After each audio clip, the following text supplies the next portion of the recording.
आज आपके साथ बेकरियों में बनने वाली पाइनएप्पल पेस्ट्री बनाने का तरीका शेयर कर रहा हूं और इसी तरीके से जो मैं आपको बताने वाला हूं, अगर आप पाइनएप्पल केक बनाना चाहते हैं जिसको आइस केक भी कहते हैं, तो आप सेम बेकरी वाले स्टाइल में बना सकते हैं और बहुत ही आसान तरीके से इंशाल्लाह ये मैं आपको बताऊंगा और कोशिश करूंगा जितनी भी टिप्स एंड ट्रिक हैं केक को लेके, आइस केक को लेके, सब की सब आपको बताऊं। तो सबसे पहले हम स्टार्ट कर रहे हैं इसकी क्रीम को फेंटने से। तो ये देखिए मैंने 1 किलो का क्रीम का पैकेट लिया है और सबसे पहले आपने क्या करना होता है कि क्रीम का जो पैकेट है ना, जब भी आप बाज़ार से लेकर आएँ इसको फ़ौरन से ही फेंटना ना शुरू कर दिया करें। इसको कम से कम 3 से 4 घंटे के लिए फ्रीज़र में रख दिया करें, डीप फ्रीज़ कर दिया करें, ताकि ये क्रीम अच्छे तरीके से ठंडी हो जाए। अगर दोस्तों गर्म क्रीम होगी ना या हल्की ठंडी भी होगी तो ये राइज़ नहीं होगी, ठीक है। दूसरी टिप दोस्तों ये है कि जिस बर्तन में आपने क्रीम फेंटनी है ना, तो उस बर्तन के अंदर सिर्फ 20% के करीब आपने क्रीम डालनी है। 80% बर्तन आपका खाली होना चाहिए। उसके रीज़न ये है कि ये क्रीम माशाल्लाह से अच्छी खासी फूलती है। तो अगर आप छोटा बर्तन लेंगे तो बर्तन जल्दी आपका भर जाएगा और उस वजह से आपके साथ क्या होगा कि आप क्रीम को प्रॉपरली फेंट नहीं सकेंगे, यानी कि जितना क्रीम को फेंटना चाहिए ना उतनी देर तक आप फेंटेंगे नहीं और पतली ही क्रीम आप बना लेते हैं। और एक टिप दोस्तों ये भी है कि जब आप क्रीम को फेंट रहे हो जिस जगह पर, तो इसको किचन में ना फेंटा करें। कोशिश ये किया करें कुछ ऐसी जगह हो जहाँ पे मौसम ज़्यादा गर्म ना हो, ज़्यादा गर्मी ना हो, क्योंकि ज़्यादा गर्मी अगर इस क्रीम को लगेगी ना फिर भी ये राइज़ नहीं होती। और अक्सर मेरी बहनें पूछती हैं कि शेफ़ इसके अंदर क्या हम चीनी भी मिलाएं? तो भाई आपको चीनी वगैरह कोई चीज़ इसके अंदर मिक्स करने की ज़रूरत नहीं होती, ख़ासकर ये जो व्हिपिंग क्रीम होती है, क्योंकि ये ऑलरेडी मीठी होती है क्रीम। बाकी इसके अंदर ज़ैंथम गम वगैरह का इस्तेमाल भी किया जाता है, तो उस तरह की भी कोई चीज़ आपको डालने की ज़रूरत नहीं है। हाँ, अगर आप क्रीम लेकर आए हैं बाज़ार से, 2-3 महीने पुरानी आपकी क्रीम है, उसमें पानी चला गया है, कोई ऐसा मसला है, फिर आप इसके अंदर CMC या ज़ैंथम गम का इस्तेमाल ज़रा सा कर सकते हैं। तो अच्छे तरीके से जब आप इस क्रीम को फेंटेंगे ये इस शक्ल में दोस्तों आ जाएगी, यानी कि जब आप इसको चम्मच से उठाएंगे ना और चम्मच को पलटेंगे तो इतनी जल्दी गिरेगी नहीं। तो ये होती है क्रीम की थिकनेस। तो क्रीम फेंटने के बाद 1 से 2 घंटे के लिए आपने क्रीम को फ्रिज के अंदर लाजमी रखना है, ठीक है। बाकी ये देखें दोस्तों, ये है लादी। इसको बेकरियों की ज़ुबान में लादी कहा जाता है, आप इसको कहते हैं स्पंज, ठीक है। इसका बनाने का जो तरीका है वो मैं आपको लास्ट में बता दूंगा। वैसे मैं अपनी काफ़ी सारी वीडियोज़ के अंदर आपको स्पंज बनाने का तरीका बेकरी स्टाइल में भी बता चुका हूँ, कमर्शियल रेसिपी भी बता चुका हूँ, 5-6 अंडों के साथ भी बता चुका हूँ, मगर वीडियो के लास्ट में मैं स्पंज बनाने का जो तरीका है वो आपको बता दूंगा। और इंशाल्लाह जो बेकरियों के अंदर स्पंज बनता है ना, वही तरीका मैं आपको बताऊंगा, वही रेसिपी आपको बताऊंगा पूरी ईमानदारी के साथ। तो आपने इस वीडियो को लास्ट तक लाजमी देखना है, ठीक है। तो ये एक बेसिकली एक लादी हमने बेकरी से ही अरेंज की है।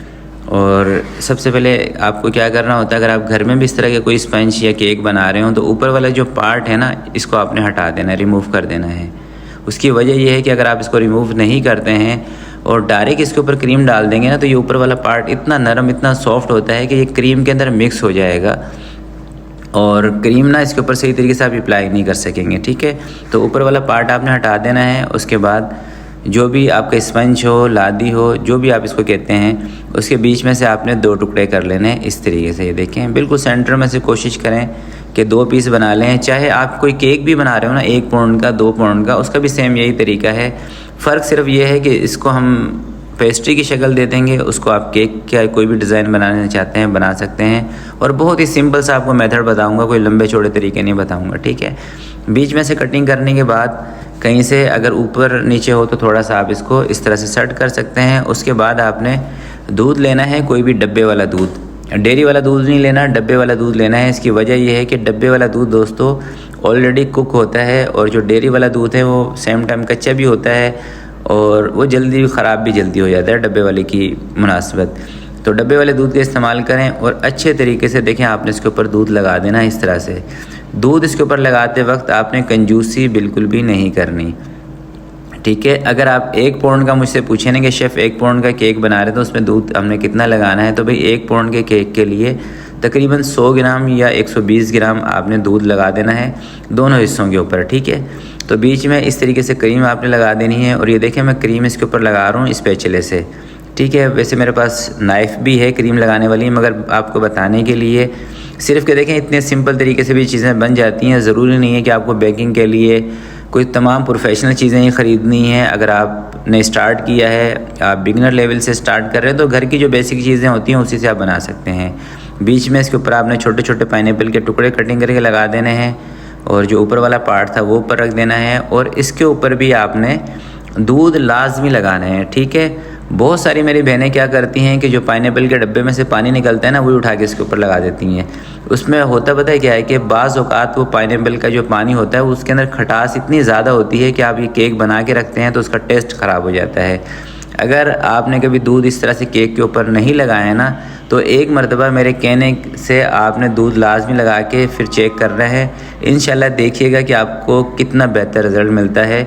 और अगर आप इसकी क्वालिटी को और बेहतर करना चाहते हैं और अच्छा केक बनाना चाहते हैं, तो उसके लिए आप इस दूध के अंदर रूह अफ़ज़ा मिक्स कर सकते हैं थोड़ा सा, या कंडेंस मिल्क मिक्स कर सकते हैं, या जो क्रीम होती है ना, मलाई क्रीम। अगर आप चाहते हैं कि आपके जो केक है इसका टेस्ट और भी लाजवाब बने, तो ये 2-3 चीज़ें हैं, इसका इस्तेमाल भी आप कर सकते हैं।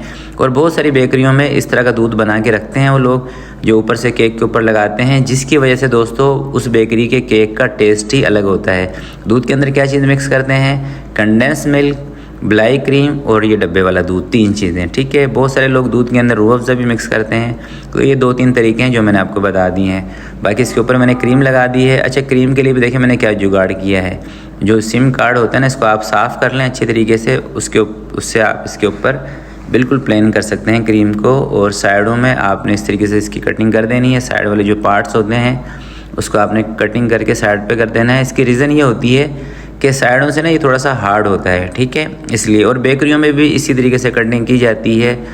और अब आप सोच रहे होंगे कि शेफ़ आप तो इतना ज़्यादा ज़ाया कर रहे हैं। भाई बेकरियों का यही तरीका है, मगर बेकरी वाले क्या करते हैं कि ये जो साइडों वाली चीज़ है ना, इसको ज़ाया नहीं करते। इसको क्या करते हैं, जो छोटे छोटे आपको गिलास नज़र आ रहे होते हैं ना बेकरी के काउंटर में रखे हुए, वो ये वाले केक उस गिलास के अंदर डाल के ऊपर थोड़ी सी क्रीम डाल देते हैं और इसको ज़ाया नहीं करते। उस तरीके से इसके गिलास भी बना के सेल करते हैं। तो आपने क्या करना है कि इस तरह के जो साइड वाले पार्ट्स अगर बचते हैं, आप ज़ाया करते हैं, तो इसको आप कोई भी डेज़र्ट के अंदर भी इस्तेमाल कर सकते हैं। जैसे फ्रूट कस्टर्ड वगैरह के अंदर आप इसको इस्तेमाल कर सकते हैं। और फ्रूट कस्टर्ड में भी दोस्तों यही वाला स्पंज इस्तेमाल किया जाता है, वो टी केक का इस्तेमाल नहीं किया जाता। अगर आप टी केक का इस्तेमाल करते हैं तो एक मरतबा स्पंज केक से आपने ये बना के देखना है फ्रूट कस्टर्ड भी। तो कटिंग करने के बाद आपने अपने हिसाब से कर लेनी है कटिंग, जितनी भी छोटी बड़ी पेस्ट्री आपको रखनी हो। मैंने एक नॉर्मल सा साइज़ रखा है पेस्ट्री का, जो कि बेकरियों में होता है। और इसके ऊपर भी एक एक टुकड़ा आपने पाइनएप्पल का इस तरह से रख देना है, ताकि पता चले कि भाई ये पेस्ट्री हमारी पाइनएप्पल है। अगर आप केक बना रहे हैं तो सिंपल सा केक बनाएं, ऊपर उसके पाइनएप्पल की थोड़ी सी गार्निश कर दें तो बेहतरीन सा केक बन जाएगा। अच्छा, अभी आप सोच रहे होंगे कि शेफ़ आपने हमें स्पंज बनाने का तरीका नहीं बताया, तो वो आप नोट कर लें, लिख लें। 5 अंडे आप लेंगे, ठीक है, 100 ग्राम उनके अंदर चीनी डाल देंगे, पिसी हुई डाल दें या जो चीनी दाने वाली होती है वो। सबसे पहले आपने अंडे और चीनी को इतना फेंटना है कि उसका कलर चेंज हो जाए, ठीक है। उसके बाद आपने उसके अंदर वनीला एसेंस 1 टीस्पून ऐड कर दें। वनीला एसेंस अगर आपके पास नहीं है तो आप उसके अंदर 1 लेमन का रस निचोड़ दें। उसके बाद आपने इसके अंदर 100 ग्राम मैदा अच्छी तरीके से मिक्स कर देना है। अब आप सोच रहे होंगे कि शेफ़ इसके अंदर से बेकिंग पाउडर कहाँ गया? तो भाई स्पंज जो बेकरियों के अंदर बनता है ना, उसके अंदर बेकिंग पाउडर, बेकिंग सोडे का इस्तेमाल नहीं किया जाता। सिर्फ अंडे को और चीनी को इतने अच्छे तरीके से फेंटा जाता है कि अंडे फ्लफ़ी हो जाते हैं और उसके अंदर वनीला एसेंस डाल के या लेमन का एसेंस डाल के या लेमन का रस डाल के, वैसे लेमन का रस तो बेकरियों में नहीं डालते क्योंकि वो ज़्यादा महंगा पड़ता है, तो या तो लेमन का एसेंस डालते हैं बेकरी के अंदर या फिर डालते हैं वनीला एसेंस। बस 2 चीज़ें हैं। इसका लेमन का जूस कोई नहीं डालता बेकरियों के अंदर, इस बात का मुझे मालूम है। तो सिर्फ आपने इसके अंदर वनीला एसेंस या लेमन का रस डाल के, मैदा डाल के अच्छी तरीके से मिक्सिंग करना है। गुठलियाँ नहीं होनी चाहिए। अगर आपके पास ओवन है तो ओवन के अंदर आप उसको 180 की हीट पे पका लें, 180 से 200 की हीट पर। और अगर आपके पास ओवन नहीं है, आप पतीले के अंदर बेकिंग कर रहे हैं, तो पतीले के अंदर कम से कम 60 मिनट से लेकर 70 मिनट तक आपने उसके अंदर पतीले में रखना है। और उससे पहले आपने 10 से 15 मिनट पतीले को अच्छी तरीके से गर्म कर लेना है चूल्हे के ऊपर रख के, और हल्की आंच पे रखना है। और ये स्पंज बनाने का तरीका मैं काफ़ी सारी वीडियोस के अंदर आपको बता चुका हूँ। आप मेरे नाम से यूट्यूब पे सर्च करेंगे ना, काफ़ी सारी वीडियोस स्पंज बनाने की आपको मिल जाएगी। फिर भी अगर आप कमेंट करेंगे तो एक वीडियो दोबारा से मैं आपके साथ शेयर कर सकता हूँ उसकी। तो आज की वीडियो के लिए इतना ही। आपसे मिलते हैं किसी नेक्स्ट वीडियो में। तब तक के लिए अपना बहुत सारा ख्याल रखिएगा, अपने वालिदैन का ख्याल रखिएगा। अल्लाह हाफिज़।